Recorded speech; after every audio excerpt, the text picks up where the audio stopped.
Olá, bom dia, tudo bem? Vamos para mais um Bom Dia Mais? Aquele nosso bate-papo sobre todos os assuntos que impactam os mercados domésticos e internacionais. Hoje é dia 29 de outubro, são 10h30 da manhã.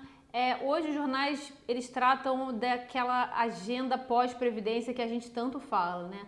Na verdade, eu vou listar aqui os assuntos, né, que fazem parte dessa agenda pós-previdência, né, as medidas, mas a grande novidade só seria uma PEC emergencial, que até os jornais já têm trazido um pouco por alto, mas sem esse nomezinho aí, que seria algum gatilho para cortar gasto obrigatório e aí abrir espaço para investimentos. Até dizem que uma expectativa de economia aí na casa de um pouco baixo de 30 bi de reais com ela. Então, quais seriam essas medidas pós-previdência, né? A reforma administrativa, que a gente inclusive já tratou aqui, é aquela que reduz o número de carreiras, acaba com essa progressão automática na carreira dos servidores públicos, traz os salários, os planos de carreira com um modelo mais parecido com o que a gente vê na iniciativa privada.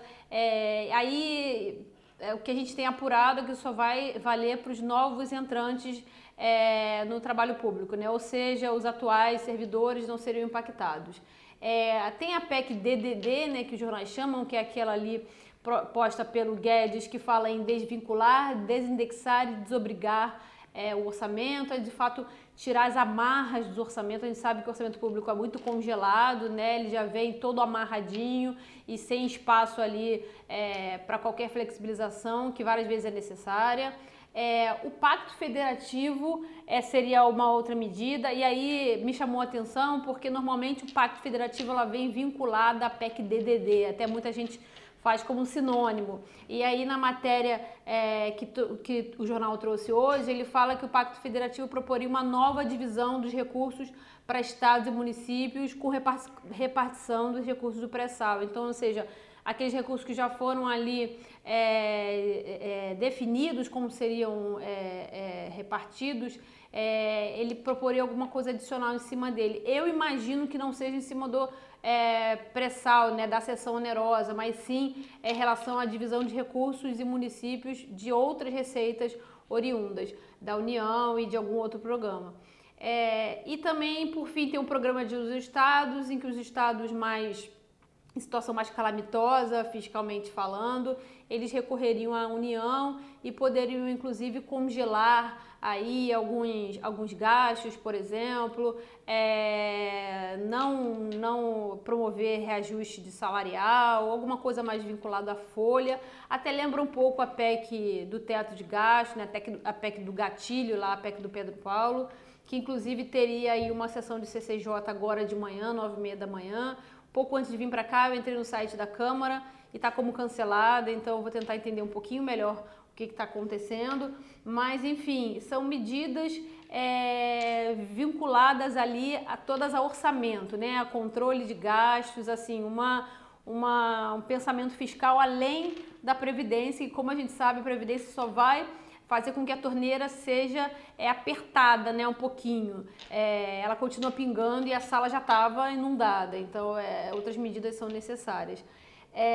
Aí medidas pró-economia, né, pró-atividade, acho que o que mais chama a atenção seria um pacote pró-emprego que o Bolsonaro lançaria aí quando o governo completa 300 dias, que seria ali uma medida voltada para a faixa mais vulnerável na situação de desemprego, que são exatamente os mais jovens e a população acima de 55 anos. Então, eles ficariam isentos de contribuições patronais, ou então essa contribuição patronal seria reduzida bastante. Exatamente para quê? Para fazer com que o custo do trabalho para essas faixas seja diminuído e aí, com isso exista aí um incentivo para a contratação.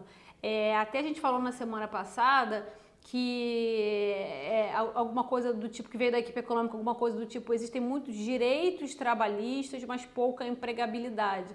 Exatamente porque é muito caro contratar no Brasil. Então, na medida que você flexibiliza esses direitos trabalhistas para essa parcela da população que está mais fora do mercado de trabalho, que está mais difícil inseri-las, talvez exista aí um incentivo para que elas sejam contratadas.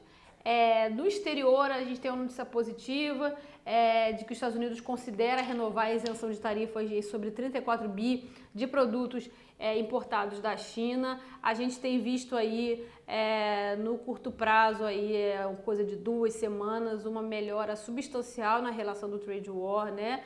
E aí chama atenção exatamente essa disposição dos Estados Unidos em afrouxar gatilhos e amarras que eles mesmos criaram, né? Então eles estão aí, eles já suspenderam um aumento de tarifas que viria agora no dia 15 de outubro.